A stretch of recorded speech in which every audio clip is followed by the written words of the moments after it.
जय श्री विष्णु हरि।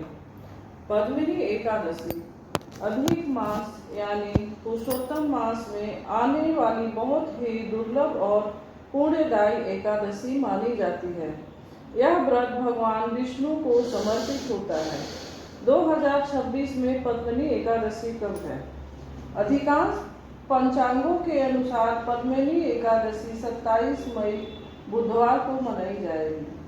एकादशी तिथि प्रारंभ 26 मई सुबह से शुरू हो रही है और इसका समापन 27 मई को सुबह हो जाएगा और पारण व्रत खुलना 28 मई को प्रातः। पद्मिनी एकादशी व्रत विधि: सुबह जल्दी उठे, ब्रह्म मुहूर्त में स्नान करें, साफ पीले या सफेद वस्त्र पहने, संकल्प ले, भगवान विष्णु के सामने जल लेकर व्रत का संकल्प करें, भगवान विष्णु की पूजा करें, दीपक जलाएं, तुलसी दल अर्पित करें, पीले फूल चढ़ाएं, फल मिष्ठान अर्पित करें और मंत्रों का जाप करें। ओम नमो भगवते वासुदेवाय, ओम नमो नारायण, विष्णु सहस्त्र नाम का पाठ करें। व्रत का नियम लें, अन्न और चावल का सेवन न करें। कई लोग निर्जला व्रत भी रखते हैं। पूरे दिन भजन कीर्तन और कथा सुनना शुभ माना जाता है और द्वादशी तिथि में अगले दिन पारण करें। भगवान को भोग लगाकर व्रत खोलें। पूजा सामग्री: पूजा की विधि और पूजा की सामग्री इस प्रकार है।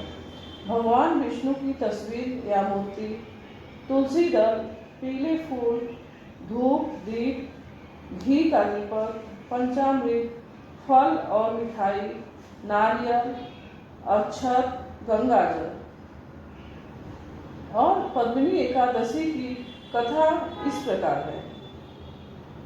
प्राचीन समय में एक धर्मात्मा राजा थे जिनका नाम कृतवीर्य था। उनके पास धन, वैभव और बड़ा राज्य था, लेकिन उन्हें संतान सुख नहीं था। राजा और उनकी रानी बहुत दुखी रहते थे।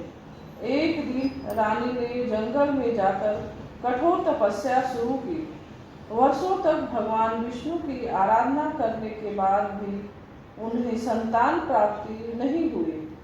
तब एक महान ऋषि ने रानी से कहा, हे देवी, पुरुषोत्तम मास की शुक्ल पक्ष की पद्मिनी एकादशी का व्रत करो। यह व्रत अत्यंत दुर्लभ और चमत्कारी है। रानी ने पूरी श्रद्धा से पद्मिनी एकादशी का व्रत किया, रात भर जागरण किया, भगवान विष्णु का नाम जप और तुलसी से पूजा की। रानी की भक्ति से प्रसन्न होकर भगवान विष्णु प्रकट हुए और बोले, तुम्हारी मनोकामना पूर्ण होगी। कुछ समय बाद रानी को तेजस्वी पुत्र की प्राप्ति हुई, जो आगे चलकर महान पराक्रमी राजा बना। इसलिए माना जाता है कि पद्मिनी एकादशी का व्रत करने से संतान सुख, धन समृद्धि, पापों से मुक्ति और भगवान विष्णु की कृपा प्राप्त होती है। पद्मिनी एकादशी: यह एकादशी हर 3 साल में अधिक मास में आती है। इसे सभी एकादशियों में विशेष माना गया है। इस दिन किया गया जप, दान और व्रत कई गुना फल देता है। श्री हरि विष्णु भगवान की जय। यह कथा प्रिय भक्तों, यह कथा यही समाप्त होती है। अगर आपको यह कथा पसंद आती है तो लाइक कमेंट करिए, चैनल को सब्सक्राइब करिए